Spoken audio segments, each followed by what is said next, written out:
Swinging a drive. Right field and deep. Back goes Aquino. It's got a chance. Gone. Get out the tape measure. Long gone. Fly the W! Cubs fans, it's time to fly the W with Dustin Rhodes and Paul Crawley-Jean.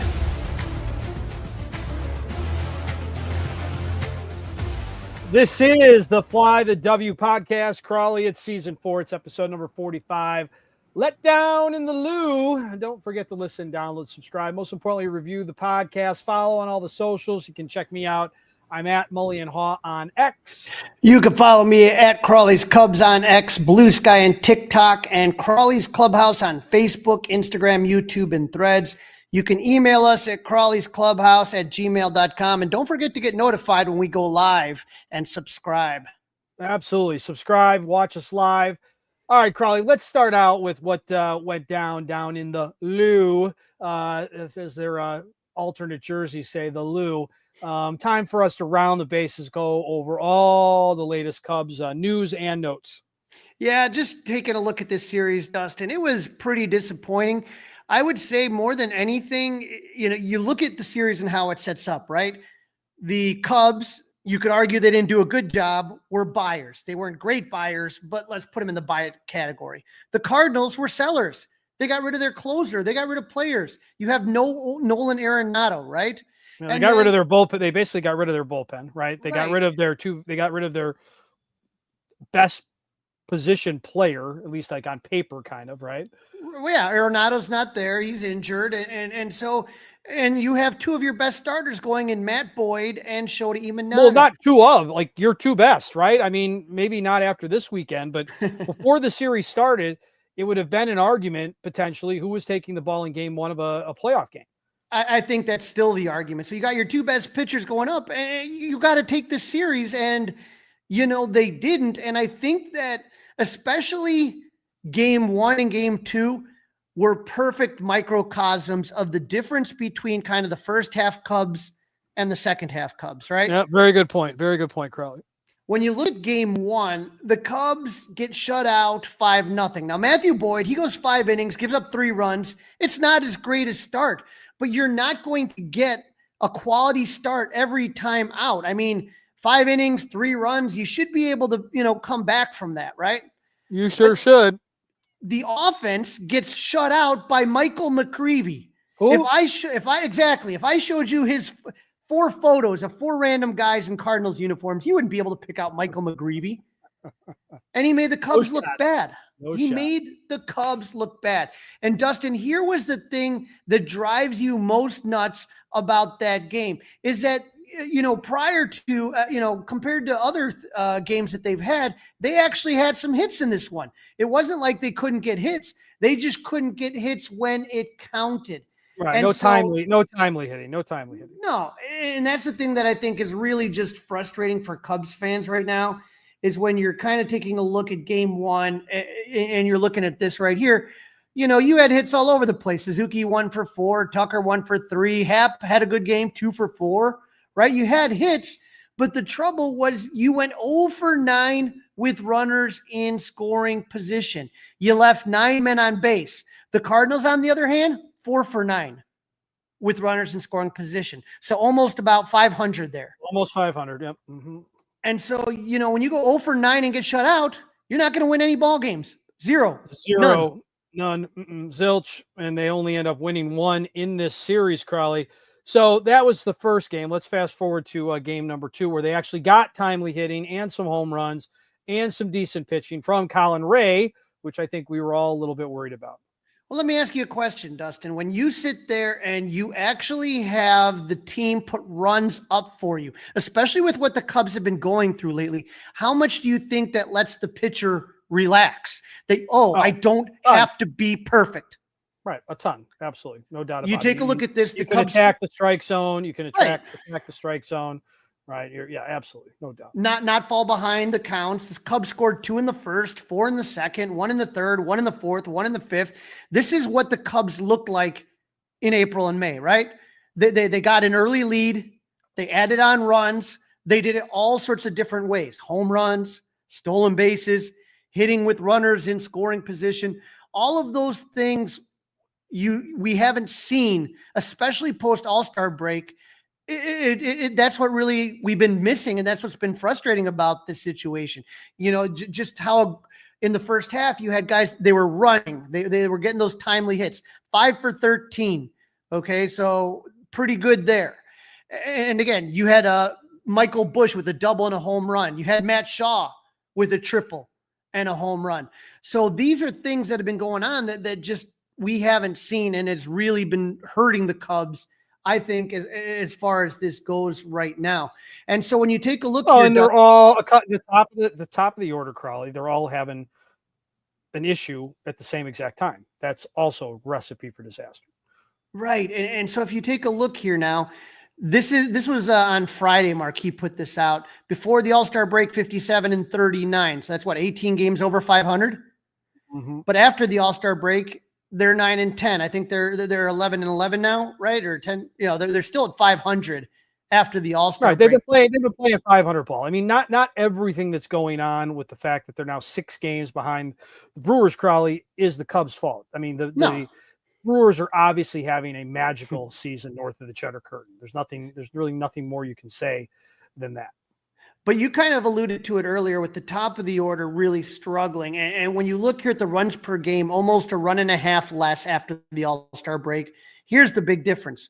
Runners in scoring position before the All-Star game, 278. After, 210. I mean, that's a precipitous drop. And you see drops in home runs. You see drops in stolen bases. And so for me, that's why in game 2, you saw all those things like you did in the first half. Now we get to game 3, the ESPN game of the week. Great pitching matchup, right? Shota Imanaga versus Sonny Gray. Sonny Gray, it's about as good as it gets, right? About as good as it gets. Imanaga gives up a 2-run homer to Pedro Pages in the third. The Cubs answer with a 2-run homer by Matt Shaw, who has been on a heater, Dustin. That guy, 330 since the All-Star break, something like that. Right. He just has been absolutely crushing it. And when you're looking at these guys right now, he hits a home run in game 3. So he's up to 7 home runs. Has the most Cubs home runs since the All-Star break. Ian Happ has 4. Michael Busch has 3. But the names that you don't really see up there, Kyle Tucker, Seiya Suzuki, PCA, those are the guys that are gone missing. And so when you're looking at game 3, you have a tie game, Dustin. You have a tie game in that 2-2. And the difference here is that the Cubs just struggle. The PCA finally gets a hit. He gets 1 hit the entire series. He steals second base. All right, you get at the edge of your chair. Here we go. And then all of a sudden he gets picked off second. You can't do that. Any thought, again, that was not great, obviously. That ticked me off. To wonder why counsel didn't challenge that? I think so. Basically, it's not counsel, it's the video room. So he's going to sit there, and that's where he puts the hand up. He looks behind him. The video room sees it, and they say yay or nay on it. Now, in that case, you wanted to be careful, Dustin, because you don't want to burn your challenge, right? Right. Because they'll use it later on. And right. There's a whole lot to talk about with that one, too. And so that's where you sit there and you say to yourself, but think about this. In game 3, Dustin, in game 3, the Cubs actually out-hit the Cardinals, right? So the Cardinals didn't do really anything on the offense. They only had 4 hits. Mm-hmm. Out of those 4 hits, 2 of them came in the 3rd inning, a single and a Pedro Pages home run. And then later on, they're going to sit there in the 7th, and they are going to make a huge play where Nolan Gorman is going to single to score Jordan Walker, who barely hit the ball, and he gets on, he steals second, makes a sacrifice. The Cardinals were able to execute and do all the little things correctly while the Cubs were not. And when you talk about the 9th inning, how bad is it for PCA that he gets pinch hit for on a nationally televised game for Justin Turner? Pretty embarrassing for his brand. And this is why if you take that non-reviewed call, and I understand what you're saying, but if you pair the non-reviewed call with the now we're going to pinch hit for you.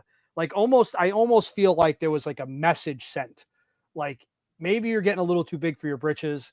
He was pretty subdued. We'll probably talk about it a little bit later in the podcast. He's pretty subdued during the being mic'd up on the 4-letter network on Sunday night. He wasn't flashy or arrogant or anything like that. Not that he really ever is, but I mean, there's some people, I personally don't, some people do not like the way he acts and responds after he has a strikeout in a big moment, kind of the whipping of the bat, the whipping of the batting helmet, things like that. Yeah, I mean, I know that there's people that get frustrated with that. I think it's very much though with Pete, right? You take the good with the bad.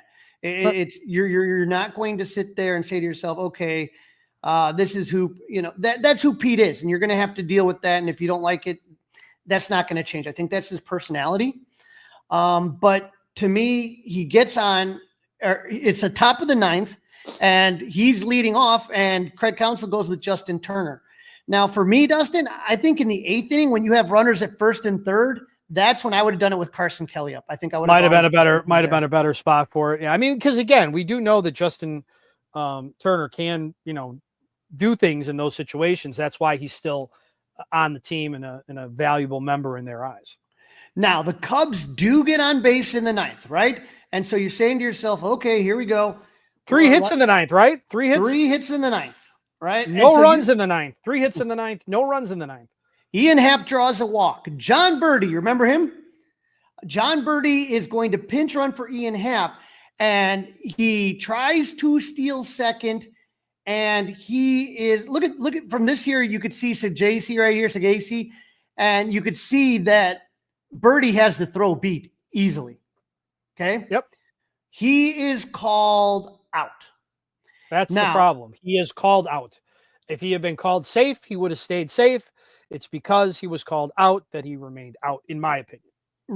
You're 100% correct on this. And so that he wears the oven mitt, and the oven mitt flap might be a whole nother problem, correct?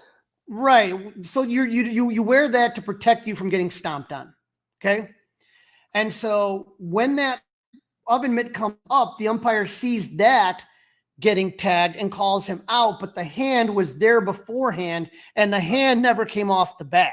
Right. And you can't grab a hold of anything with the oven mitt.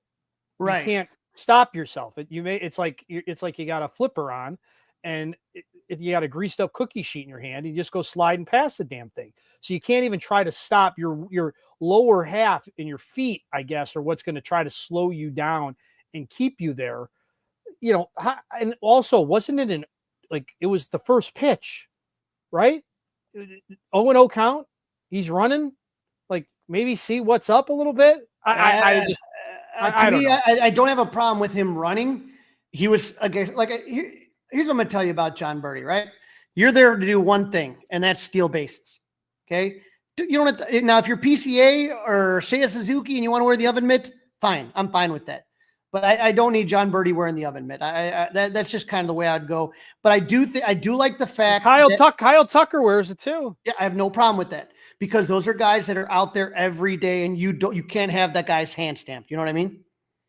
So I have no problem with it. But like you said, right afterwards, Ian Happ, Dansby Swanson, both gets hits that obviously would have tied the game.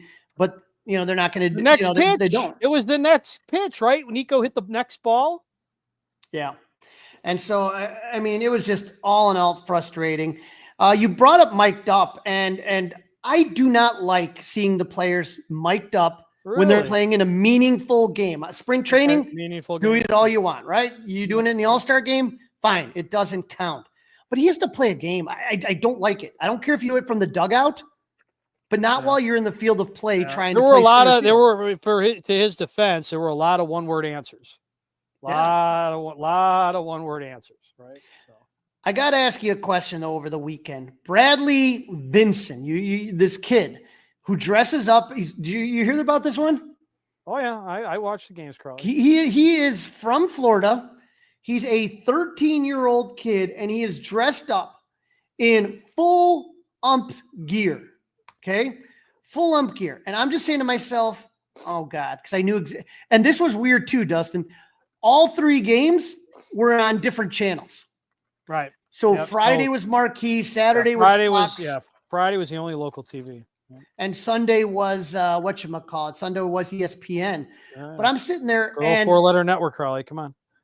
They sat there. Did you think it was a little bit much with the TV time? Oh yeah, that was on Fox. It was also on Marquee. Yep. Way too much TV time. I'm sorry. I thought we were talking about the mic'd up part. Yeah, I mean, way too much. I mean, is it somebody's nephew? You know, that's how you felt. Like, is that somebody's nephew that's doing this or what? Here's what I'll say. You know, I love Marquee. I watch Marquee. It's literally like the only. I could probably cancel my cable subscription and just get Marquee. Just have the Marquee app. Marquee app. I'd be fine. But the one thing I don't like when I watch Marquee is sometimes it's all about like the visual, right? Like finding the visual. And Harry Carey and Arnie Harris were classics at kind of balancing it where it wasn't too much. Sometimes I think with Marquee, they find somebody in a costume or something and then they just like focus on it so much that they're not really paying attention to the game. Yeah. That makes sense. I don't think you're wrong. I don't think you're wrong at all. Now you were talking about one-word answers. Carter Hawkins did not give one-word answers to ESPN. This is a quote from what he said, quote, "It's hard when you see other teams you're competing with really get good players, but those aren't decisions you're making in the moment. They're decisions you're making over the course of the week and month. It takes some discipline, especially in a moment when you see things moving that way.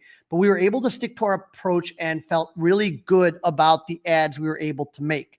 Teams are trying to find that guy that can lock down the 8th or 9th inning, but that also costs a lot. That costs a lot of future wins. We have responsibility to the 2025 Cubs, but also the 2032 Cubs. That's not always popular in the moment, but it's decisions we have to make." What are your thoughts on that? Yeah, mixed emotions. Is that a guy who's trying to cover up the fact that they got beat on certain deals that they weren't able to pull off? I mean, did Carter Hawkins get some type of an extension that I hadn't heard about, Crawley, that he got extended? Who's going to be? I mean, is Owen Casey going to be on this team in 2032, right? There's not one guy on the Cubs that's under contract till 2032, unless Carter Hawkins, again, got some type of crazy-ass extension that I don't know about. I get that it doesn't sit well with the fans. I do think that everybody knew what the Cubs wanted. I think they were one note on starting pitching. I think that was a mistake. They were so focused on that, they let other teams backdoor them on some bullpen things. And I think there was a tax on the Cubs for the starting pitching, specifically here in town with Adrian Hauser. I mean, would you have been comfortable with trading Owen Casey for Adrian Hauser? No, with a capital N. And how about another capital O behind it? I don't mean to speak for you, but if you would be okay with that, I'd be very shocked, Crowley. No, so what I've always said about Owen Casey is that I would not give him up for a rental. Okay. And so, or let me put it another way. If you had signed Kyle Tucker to an extension, fine. Maybe. Then it's different, right? Because you're not depending on him. He's not your cover. He's not your cover in case of emergency, break glass and all that kind of stuff. Totally agree with you. But I think there was an extra tax this year, especially with the White Sox. Now, Brad Schmidt says, ever since our greed hog gave Hoyer an extension, the air has been let out since the trade deadline. Now, here's the thing. The whole thing about this idea is, here's the way I'll put it. For me, I thought the mistakes were not made at the trade deadline because of the way with the wild card, Dustin, and how crazy that is with all these teams that are still in it. It becomes a seller's market. You can have a ransom. What we know about the Cubs, what they were lacking as far as one more top tier pitcher or one more, some good bullpen arms. We know about that, Dustin, in the offseason. Okay. So if Carter Hawkins is going to be like, well, we're not going to do it now. Well, you have two options of doing this. You could do it in free agency or trade in the offseason, or you can do it at the trade deadline. But you didn't address the needs that this team had in the offseason. So now you have to pay a premium at the trade deadline. And if you're not comfortable with that, then pay the money. That's the thing that gets me mad, is that the money's there. The revenue's there. Get what you needed in December, in January. But when you're sitting here and you're at the trade deadline, then whatever team has whatever pitching you want, they're going to make it painful. Now, I don't know, Dustin, about letting the air out. I've heard different theories on it, because take a look at what the Mets and the Yankees did. They were two of the most successful teams in the trade deadline. Would you agree? Well, they made moves that on paper look like they made a lot of sense, and they haven't played out yet. Nope. Right. I'm looking at The Athletic. They gave the Yankees a B+ for their trade deadline deal. And when I take a look at the Mets, The Athletic gave them, as far as a grade, A-. Yeah. So B+, A-. You got that grade, and it still had, by that theory, if it lets the air out, if you don't get anybody, by getting guys, you should turn around and everything should be great. And that's not necessarily the case. If you want to know what the Cubs listen, again, if Mike Soroka, Crowley, had not left the game, okay, after the second inning, if he had made it into the third inning, all of this might be very different. Correct? Yeah, 100% correct. So, Dustin, when we take a look now at the standings. Hold on, real quick. We didn't get. What did you make of Carter Hawkins? Was that smart of Carter Hawkins to say? Are you surprised by what Carter Hawkins said? No, I mean, I'm shocked. I'm shocked that he made that comment on the record, Jesse. Shocked. I would say I'm not shocked. It's just you can't do both. You can't say we're not going to spend big in the offseason, but we're also not going to trade prospects at the trade deadline. You have to. Ideally, in a perfect world, Dustin, you do both, right? You add what you need you get what you need in the offseason, and then you look where you are at the All-Star break, and similar to 2016, we need Aroldis Chapman. Okay, we're going to give a future All-Star, right? To get him in Gleyber Torres. So that's the way you should approach it. But to sit there, if you have the same problems that you knew about in the offseason at the trade deadline, and you don't go either route, you don't go with either the spending the money or you don't go with the trading at the deadline, then how are you going to get better? How are you going to address the needs that you have?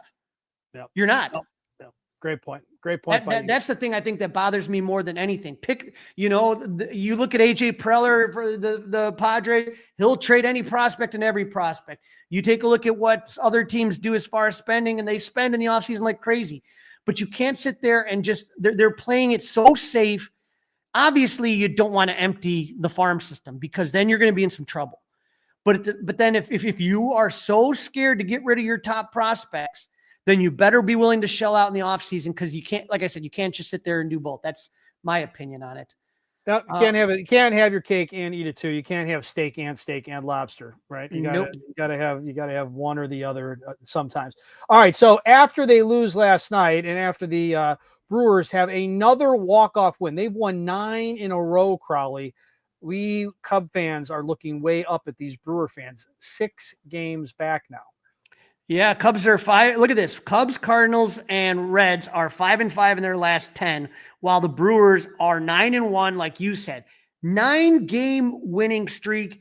And I think, Dustin, this is what's making the fans so upset right now, is that not only is this Cubs team struggling, which happens, you have your highs and lows during a season.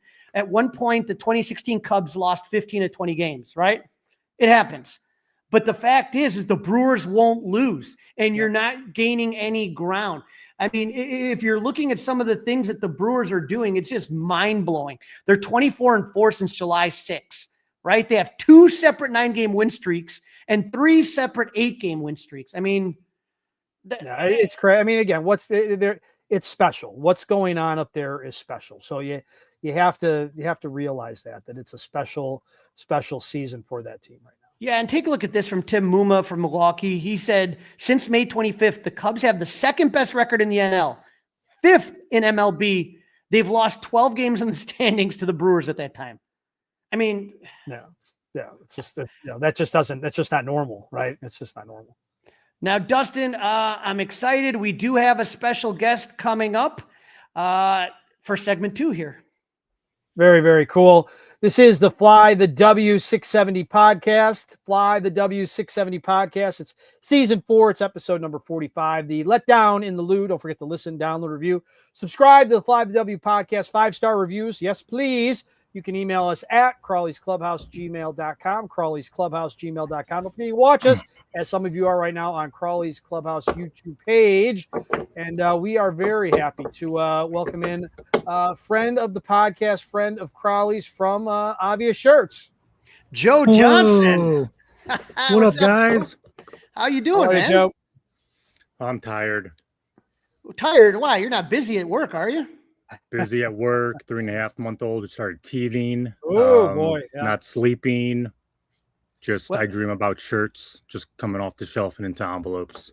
Well, I will tell you, obviously, all of us kind of grew up in the era where Ryan Sandberg was the one that we all worship. Ryan Sandberg for all of us was really one of the first Cubs that you wanted his baseball card. You wanted to see him hit a home run when you went that day. And unfortunately, Rhino lost, I don't want to say lost, but the battle with cancer ended, and unfortunately he's no longer with us. And Joe, I remember I went on that Friday right after he passed. They were in Milwaukee when he passed. And on Friday I came down there, and the line to your store was out the door, and it was unbelievable. And the reason is this shirt that you and your team designed that says forever right there with the 2-3. How did that idea? Was that in a lack of sleep with Miles teething, or how did that come up? Did you think about it beforehand, or how did you come up with that idea? Yeah, so a lot of people, I didn't know if I should share that part, but that design was designed well in advance. And Rhino himself picked that one. Again, that's a lot. I didn't make that public. I sent him. I work really closely with his daughter Lindsay, and also his stepson Steve. With Steve handled more of the Rhino collection that we had, and then Lindsay handled a lot of the Rhino Strong and then the Forever. And so, unfortunately, I kind of knew for a while that it was inevitable. And Lindsay asked that we start kind of thinking about life after Rhino, which was next to impossible to kind of do, because I became really good friends with him in a matter of about 3 years. So yeah, that design was in the works probably mid-August, probably since June.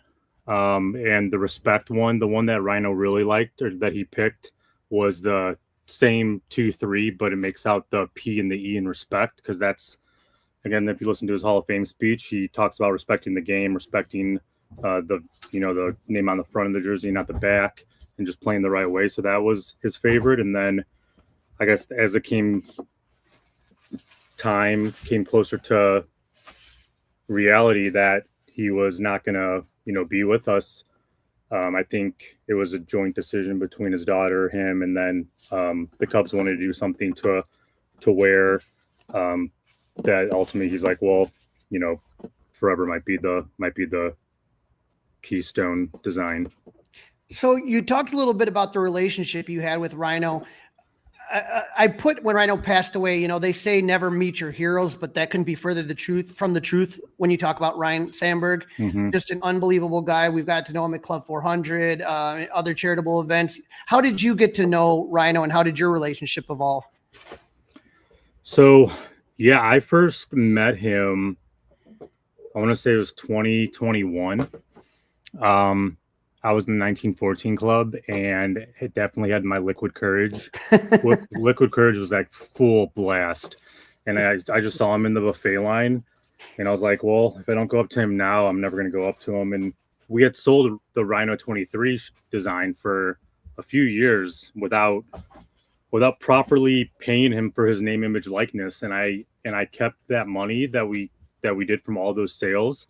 I kept it in a special, we have a few different bank accounts, and I kept it in one of our reserve bank accounts for emergency funds, or same thing I did with Walter Payton and his son for any Walter Payton design.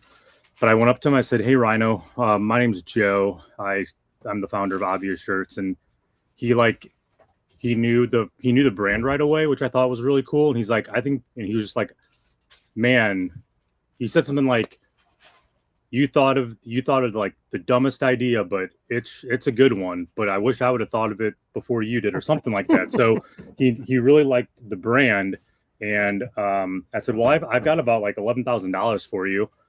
I'd like to pay you for it. Do you think we can arrange that? He's like, yeah, next Saturday, Hotel Zachary. Let's do breakfast. And we met for breakfast at Hotel Zachary like a couple days later, and just shot the shit for like almost 3 hours. I paid him, and then he was just like, he kept asking me questions about the business. He was really interested in the business and like wanted to be involved and wanted to help. And so since that breakfast, like, we remained in very close contact until the beginning until about spring training of this year. And that's when I knew things were getting bad, because I would usually like wake up to a text message. He's an early riser, so I would wake up to a text message from him about, here's an idea, or what do you think of this, or just shooting the shit. And like, I hadn't heard from him in a while, and I texted him and he never texted back. And I was like, well, I have a feeling like things are not good. That was like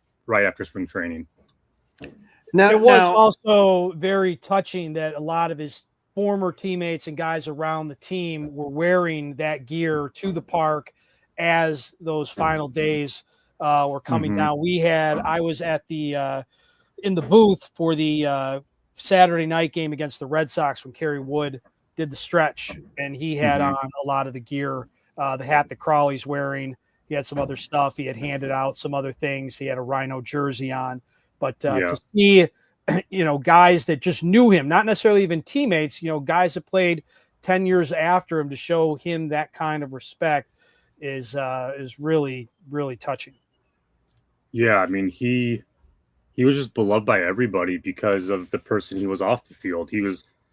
I feel like with like superstars, and Crawley, you said it best. I mean, it sounds cliche, but it's so true. And it was kind of the cliche of his passing was like, never meet your heroes except for Ryan Sandberg. Like, yeah, it's 100% true. And I think the reason why he resonated with generation of not only Cubs fans, but a generation of Cubs players is because he was as Mr. Cub as, I mean, you would like to, Ernie will always be Mr. Cub, but like shit, he was a Chicago Cub through and through, and he loved the team, and it didn't matter who you were. If you were like a Cub fan, or if you were interested in the Cubs, he welcomed you with open arms. Like, yeah, I think players just had an enormous amount of respect for him, and like respect and loyalty are like the two words that come to mind when I think about him, because he was such like a loyal friend and teammate, and he respected everybody he came into contact with, regardless if you were a shy, introverted fan. He would recognize that right away and be like, do you want to take a photo? Because you would never ask to take a photo, or I would never ask to take a photo with him, and he would like make that awkwardness like disappear. And he was just really, I don't know, like I've gotten to meet a lot of Cubs players through this line of work that I've done, and there's just something about him that you felt really comfortable and at ease of being around him. Like, you were not intimidated, and you should be, because he was a superstar, but he made you feel very comfortable, and he listened to you, and he like was really smart and very intent with his words. And I just think any player that's played after him or before him recognized that right away, and he wanted a relationship with them. Joe, I told you this story. I texted you. I said, Joe, do you have any more of these Rhino hats, the Rhino 23, which was that original logo you did? And you said, yeah. And I told you the reason. And so on Friday, after Rhino passed and they're at Wrigley Field, a very touching moment. Sean Dunston, Rick Sutcliffe, and Jody Davis go out, and they had a commemorative base at second base. And Jody picks it up and walks off the base. Couple hours later, I get a text from Jody. He's having some drinks. He wants to meet up. And so I'm sitting there with Jody. And if you know anything about Jody Davis, he's a huge Georgia Bulldog fan. Huge. Always wearing this Georgia Bulldog hat. And he looks at my hat, this Rhino 23. He says, Crawley, where do I get one of them Rhino hats? I said, Jody, where would you get it? Obvious shirts, obviously. You're wearing an obvious shirt.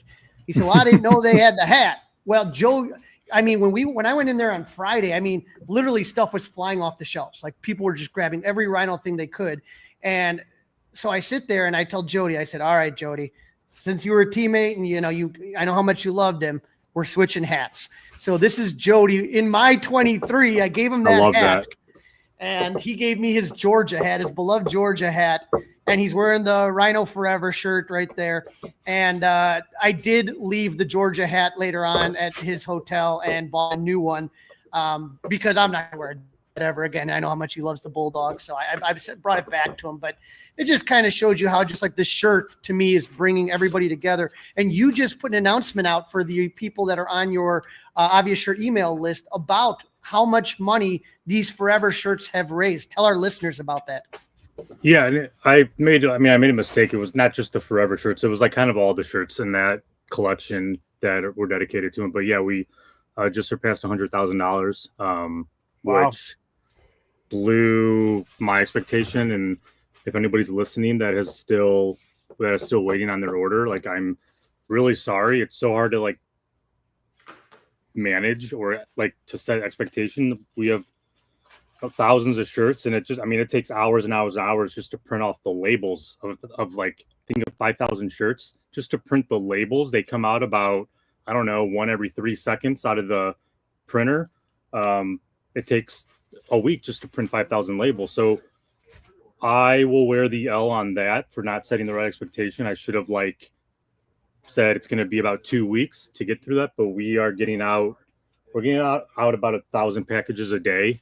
So it's just going to take probably this week. We should hopefully have put a lid on everything. But yeah, now is this gear that something will remain on the shelves? Is this stuff that will remain available? Yeah, I'm going to sell it until one of their family members says, you can pull it, I guess. But yeah, I mean, Rhino to me is forever. And I think for a lot of people, he is forever. So maybe we won't sell all. I think we have like over 50 designs just of his variations of Ryan Sandberg designs.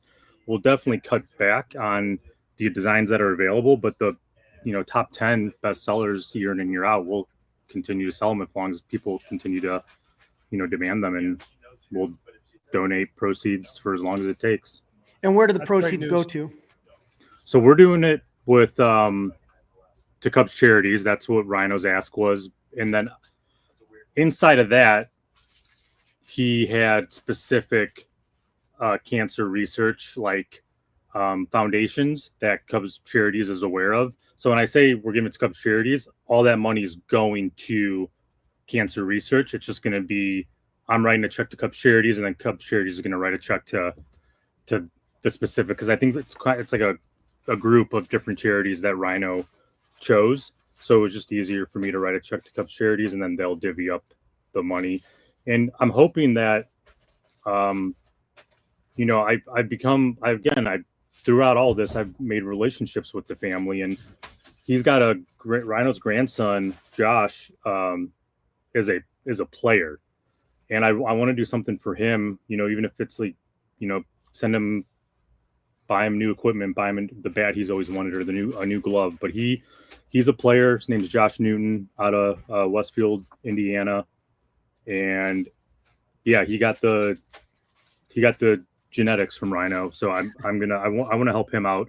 And any way I can help the family, I'm going to hopefully keep a cash reserve aside. So if they need anything, I can just be like, well, your dad or your pappy would want you to do that. So here's the funds, go have a ball. Now, one thing really important, Joe, that I want all our listeners to hear right now, like I go to Wrigley Field all the flipping time. You'll find me around Wrigley Field all the time. But if you are not someone that goes to Wrigley Field a lot, there are a lot of people that sell shirts on the streets, trying to make, I get all that. I'm not trying to put any, but Nope, I lost you. There are people that are stealing this design, this forever design. Yeah. Unfortunately. And I'm just saying, yes, those shirts are cheaper on the street, but that's taking money out of cancer charities. And so if you want to buy anything from the Rhino collection, this forever shirt, Rhino hat, whatever, there's two places to go: Obvious Shirts or the Obvious Shirts website. So Obvious Shirts is located on Grace, across from Almost Home on Grace. And your website, if you want to give your website, Joe. Yeah, www.obviousshirts.com. Thanks for doing that. Yeah, I mean, I've dealt with my brand, and my designs are super easy to knock off because they're very minimalistic, and I know that. But yeah, it bothers me way more that they're profiting off of cancer research money that, you know, me and my team are working around the clock. You know, we're really not doing anything else right now. Like, we're solely dedicated to getting these shirts out, and so like we're putting our business on pause to do this. We think it's a no-brainer, and we're happy to do so. But when we see other people just kind of piggyback off something that I created, and I created it with Rhino and his daughter. I mean, like, it doesn't get like scummier than that. But karma's real, and karma will come back around to them. So, yeah. Well, Joe, I appreciate you. No, I appreciate you jumping on. I know how busy you are, and you got Miles, who is literally about the only thing keeping the Cubs afloat nowadays. When he wears his good luck onesie, good things happen, but I know you have to wash it every now and then. But Joe, thank you for taking a few moments out. And where can our listeners follow you and Obvious Shirts on the socials? Yeah, so I run the socials. I'm mainly on Twitter. I think that's gonna change. I'm gonna try Discord, because everybody's doing Discord. So I like to live tweet during the Cubs games, but that just brings out the worst in me and sometimes the worst in other people. But on Twitter, that's mainly where I'm active. It's at obvious_shirts. And then the Discord, we're hoping to launch by the end of this month. So be on the lookout for that. And that will be more community based. Like, it'll be me chatting with everybody, and then kind of doing live streams, and also doing like building t-shirts together with Cub fans as a community. So that'd be fun. Sounds great, Joe. Thank you so much for joining us. Thanks, guys. Thanks for having me. Thank you, Joe. Yep. I mean, this is the Fly the W podcast. Crawley, great job with Joe. Great stuff there with Obvious Shirts. And make sure, if you haven't picked anything up there yet, that's where you do it. Do it there. Do it on the website. Don't just do it on the street corner. Yeah, that really is the big thing. And Dustin, you know, when we looked at the Cubs' strength of schedule post All-Star game, you looked at it and you said to yourself, all right, there's a chance to get some W's, right? There are W's out there on the board. This looks like an easy schedule. You know, Baltimore really didn't have the season that they were expecting. The White Sox, you know, some of these teams that are coming out here, the Reds, the Cardinals. But now you got to face a team that's going to be, I would say, probably this is going to be a tough task. Would you agree? Yep. First place in the East, the Baltimore Blue Jays. No, the Blue Jays, Crawley. Yes, the Blue Jays, not the Orioles, the Blue Jays, the first team in the rough and tumble American League East. I did not see that coming. I did not see that coming. And it's a game on the road. I'm glad, as we're doing this live and recording at the same time, the Cubs have a day off. I feel like everybody needed a day off. I don't know about you, Crawley. I feel like I needed a day off as a fan. It's been a rough couple weeks. And I'm laughing because when you were talking to, when Joe was saying, the worst comes out to him when he tweets a game. I'm just saying there's a reason Dustin Rhodes is not tweeting from the Mully and Haw account during a Cubs game. No, I saved that for the pick six. No, I saved that for the pick six. Just the facts on the Mully and Haw account. This is really, like I said, this is, I think, going to be probably one of the toughest challenges that the Cubs have to face. And how concerned are you with the Brewers right around the corner coming up?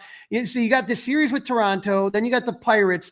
But do you feel like there's a little concern that the Cubs may be looking ahead to that series against the Brewers? I wouldn't think so, and I would sure hope not. But I think as each loss piles up, and I know they've got to. I don't want to hear, well, we can only control what we have to control. You got to know. You've got to know that you're 6 games back going into this series against the Blue Jays, and you got to know that the Brewers have the Pirates coming to town. So they get an easier run of it, right? But you'll hear a lot of, well, that's baseball and that's that and blah, blah, blah, blah, blah. So we'll see what happens. But you just hope the number's 6 right now. You hope the number's not 8 a week from today when they start a 5-game series at the federal landmark against the first place Brewers. To me, Dustin, I mean, I'm sitting here and I'm looking at this, and you just have to keep saying this cannot statistically keep going on as far as what the Brewers are doing. But again, forget about the Brewers. There is a really tough team in the Toronto Blue Jays coming up. They are at 69-50 for the year. So they're 2 games ahead of the Cubs win-wise, but they're same in the loss column. They're 6-4 in their last 10. And, just like most good teams, they have a really good record at home. They're 38-19, and away they're 31-31. And then as far as against teams that are 500, the Blue Jays are 39-27. So for me, I mean, this is one of those things that has to make you just a little. I just don't feel like the Cubs are playing their best baseball right now. And I don't know when or how they're going to turn it around or when they're going to get the offense needs to figure it out, right? The starting pitching, really not the issue. Bullpen, not fantastic. It's the hitting. It's the hitting. It's the hitting. It's the hitting. We could go all the way back to the Theo Epstein famous quote, Crawley, that the offense is broke, right? We can go all the way back to that. Let's quickly, Crawley, take a look at the pitching matchups. Originally, thought Cade Horton was going to go in game 1, but now apparently it's going to be Ben Brown versus Jose Berrios.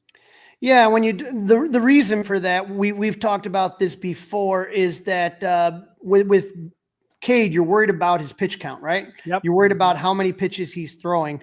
And so it's going to be Ben Brown who's going to get another shot. And all you can do right now is make the best of the opportunity that you are given. And so here's another chance, Ben. Show that you belong in this rotation. And he'll have the opportunity. I think he deserves another opportunity. I got to be honest. I was like, Jameson Taillon's still not ready. I mean, what is going on? Where is Jameson Taillon and where is Javier Assad? Let's go. My guess is Jameson Taillon would be coming soon, and then Javier Assad too. I'm looking Pittsburgh series or even the Brewers. But yeah, I would be surprised if Taillon didn't have a moment against the Brewers. Now, we do have a special guest joining us on the Fly the W podcast, Nick Ashbourne, who covers the Blue Jays for Sportsnet in Canada and co-hosts the Blue Jays Happy Hour podcast. How you doing, Nick? Great. Happy to be joining in. Question for you. Do you guys have drinks while you're doing the Happy Hour podcast, or is it pretty straight and narrow? There have been moments. I think it depends. Generally, drinks in Canada? Come on. Of course they're having a beer in Canada, right? I mean, come on. Yeah, from time to time. Well, sure. Dustin and I were just talking. We were pretty surprised to see just how good the Blue Jays season have gone. Everyone was thinking Yankees. Basically, they already had another rematch of the Yankees Dodgers in the World Series, and here come the Blue Jays storming the AL East. What has been the key to the Blue Jays' success so far this season? I think it's one of those situations where there's been very few holes in the team. Like sometimes when you have a team that's surprising, it's because 1 or 2 players have absolutely taken it off. And in this case, it's just like everyone in the lineup has been at least solid. None of the starters have really gotten hurt for an extended period of time other than at the very low end of the rotation. And, Vladdy and Bo are obviously those are the big name players, the stars of the team. The beginning of the year, they kind of weren't at their standard, but they're starting to get there now as well. And there's a lot of good stories around this team, guys that I think, George Springer's an example, a guy a lot of people thought was sort of washed on the way out, being an impact guy. Suddenly he's, one of the better hitters in baseball for most of the season, having some injury issues now. Alejandro Kirk was a guy who was an all-star in 2022, and then people thought he had faded. Next thing you know, he's back. He's an all-star again. It's not, I can't claim that, I've been following the Cubs enormously closely, but it's not sort of like a Pete Crow Armstrong situation where there's a superstar guy I can point to and say, okay, here's the breakout guy who's pushing them ahead. It's more so that they're just getting contributions all over the place, all the way down the lineup in the bullpen, and consistency, which is not really what people expected from this team. I think people thought at the beginning of the year there are quite a few concerns.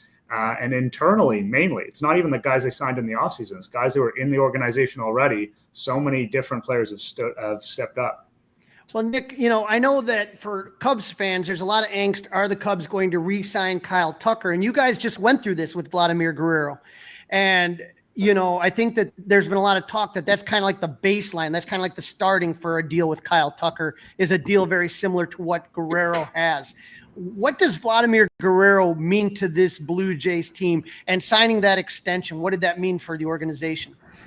It was a huge step for the organization. I think there's a little bit of sticker shock. Like, that is a ton of money, especially for a player who is not really a guy who adds defensive value, right? Like, people aren't generally paying up for that sort of first base DH type player.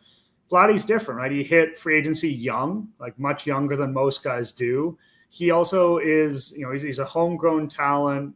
The Jays haven't really had that like Mr. Blue Jay, and he's going to be that guy now. He's going to set every single record. He is going to be in the stadium's level of excellence.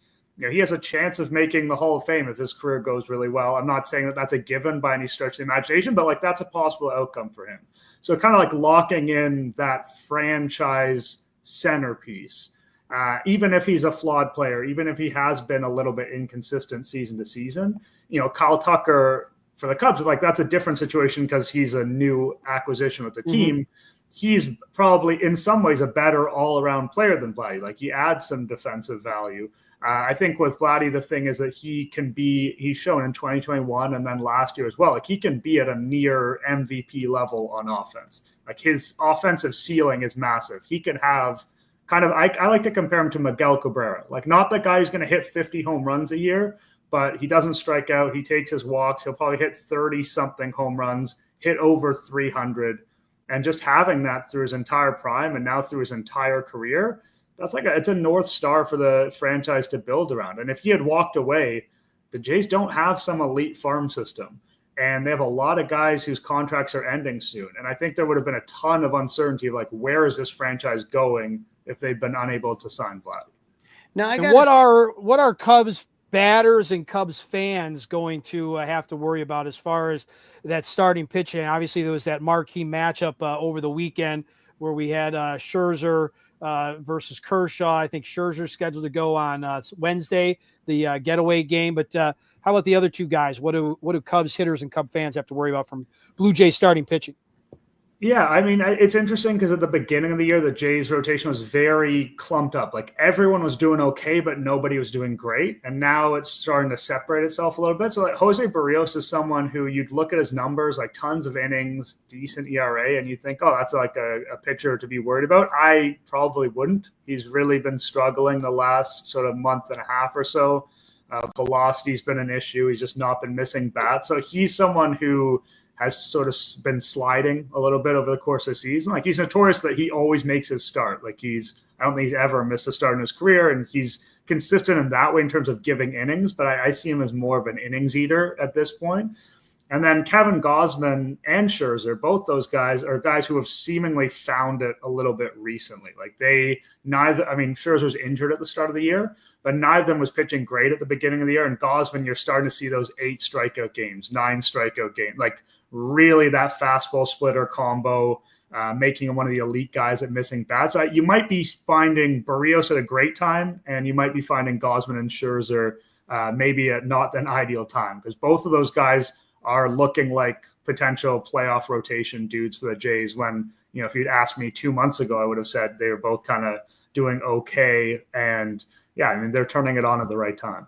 When I look at Barrios, that's Javi Baez's brother-in-law, for those that forgot. But that game 1, that Ben Brown versus Barrios, I think that's a total coin flip game on that one, because Ben Brown was one of the Cubs' top prospects, and he was kind of given a chance to start this year, and it's kind of been up and down. The inconsistency has been maddening for a lot of fans, and when he's on, but when he's off, it goes really bad. It spirals out of control really quick for him.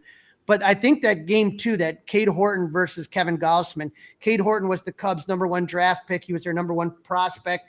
I mean, this is a guy right now that is, to me, the best pitcher for the Cubs right now. Like, I'm talking about since post All-Star game, the guy has been on an amazing run. And so that's kind of one of the things we're looking at right now is that matchup right there for Cub fans. It's a test for Cade up to go against a really top-tier pitcher like Gausman. If you take a look here, this is his last few starts for Cade Horton against the Red Sox, White Sox, Orioles, Reds, all shutouts. And so he's given up 0 runs. So he's kind of hot right now. And the only reason he's starting the second game is they're just trying to kind of save some bullets in there because he's thrown more than he's ever thrown before. And then Matt Boyd versus Max Scherzer, I think, is going to be a really good one because Boyd is the Cubs all-star and Max Scherzer is a surefire Hall of Famer. I love that jersey swap with what's it called, Kershaw the other day. That was phenomenal. I mean, just as a fan of the game, like regardless of who you cheer for, the opportunity to see those two guys face each other was really something special. And I know neither of them are truly at the height of their powers. And it's kind of funny they faced each other once when they had just started, and now they face each other again when they're basically finishing up. But both those guys are still really good pitchers. And Scherzer has been really good recently. Like his velocity's up from last year. He's striking out a lot of guys. He's struggling with home runs. Like you can get him on the home run. He's aggressive in the zone, and it feels like once per game he's gonna give up that long ball, and if it's at the wrong time, that can really swing the game. But other than that, he's been pretty hard to beat. And when you take a look at the offense right now, I'm looking from from July 21st to August 11th. Toronto has the highest average of any team in MLB right now with a 309 average, where you guys are catching the Cubs at a really good time. They're 21st with a 242 average. What is it about the Blue Jays offense that makes them so scary right now? I mean, in some ways, it's not the sexiest offense. Like there are a couple platoon situations, as I said, no one is individually having that MVP caliber year, but they're really, really hard to strike out. Like the ball is almost always in play with this team. And if you don't have a good defense, they can get those innings where it's just like squib hit this way, line drive that way. And like by the end of the inning, they've got 5 hits and they've scored 3 runs. It's not necessarily a big dinger. Like they are kind of middle of the pack when it comes to hitting home runs, when it comes to power. Like they got some guys who can do it. They're not totally some pop gun offense, but what makes them good is like at this moment, I think they're tops in the league in average and on base. So like they're on base, the ball is in play. Like they kind of remind me a little bit of those 2015 Kansas City Royals, where there weren't necessarily like superstar level power coming from anyone, but they were just such a pesky lineup the pitchers could not put away. And that ended up being a big problem in the playoffs. And what about the bullpen? I mean, I know that at the trade deadline, you picked up a couple arms that I would have been very happy going to the Cubs because, when you talk about the Cubs bullpen, other than the closer, Daniel Palencia, you don't have a lot of heat. But tell me a little bit about the Blue Jays bullpen. I mean, the heat is what they picked up. They got Sir Anthony Dominguez and Louis Varland. Both those guys are like, high 90s sort of dudes. A lot of the talk right now is with Jeff Hoffman, the closer, because he's having a weird year. Like they signed him to a big deal in the offseason. He'd been awesome with the Phillies for a couple of years, and I got it. I kind of was on board with the deal, but he was great in April, and then in May he had like an ERA of 13 for the month. Like he just imploded for a whole month. And then since then, it had been good. And then, just as we record here on the Sunday, he had that blow up against the Dodgers, walked 5 guys. Now, some of that, in my view, that's bad managing. You can't let anybody walk 5 guys. Like the guy had lost the zone and they left him in too long. But, there's a level of inconsistency there. The home run is a problem with him as well this season. But they have a fairly deep, I think it's sort of like a deeper group than it is an amazing group. Like there aren't that many guys where you think, oh, we'll never get a hit off this dude. It's impossible. But it's more, they're sort of 6 deep with guys that they can trust. And so, like, I think a lot of times when you're thinking of previewing a series, like game 1, it's like, okay, get into the bullpen, get these guys tired, make sure they're not available for the next game. And with the Jays, it's hard to do that because if 1 or 2 of the guys is not available, they still have a couple other guys that can come at you. I guess one of the weaknesses would be like outside of Brendan Little, they don't have a ton coming from the left side. So in some of those late game situations, there are definitely times when you're like, oh, you could use a lefty here that you felt better about. Again, that said, on Sunday, Mason Fluharty, pretty unknown rookie guy, came in, struck out Ohtani with the bases loaded, and then got Mookie Betts for a save, which I think everyone in this market was extremely impressed with. But again, he's sort of an unproven rookie, and he's the second lefty.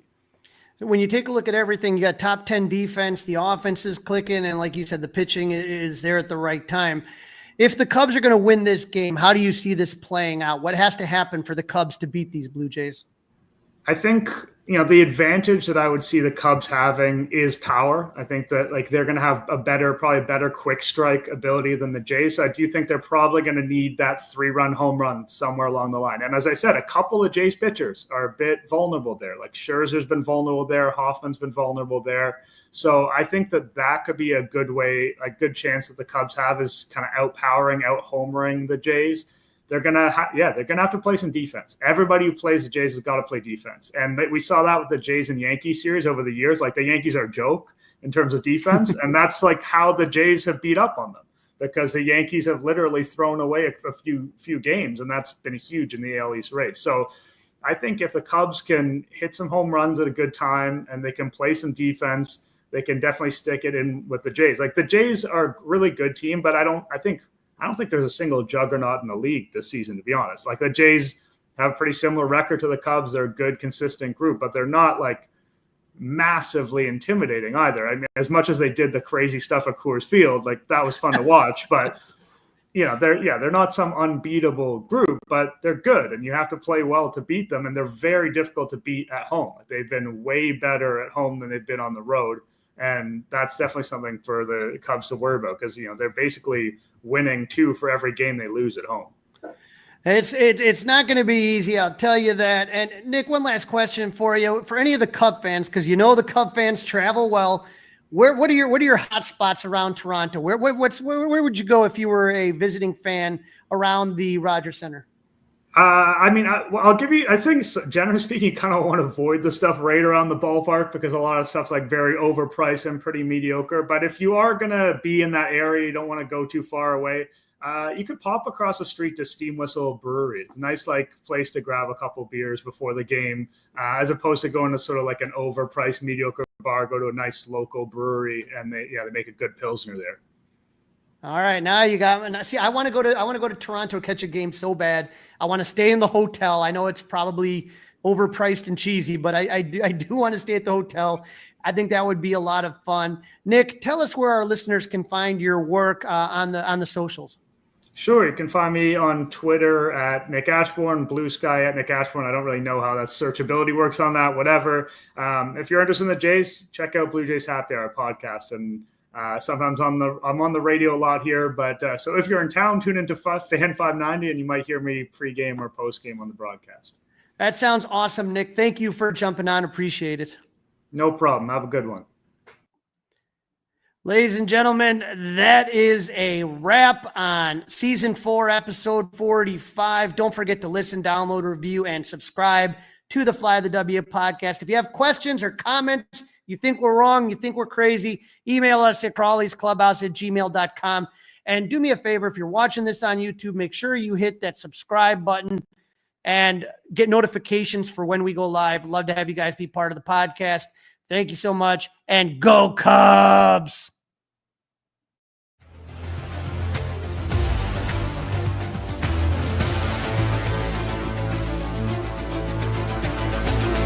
It's all over.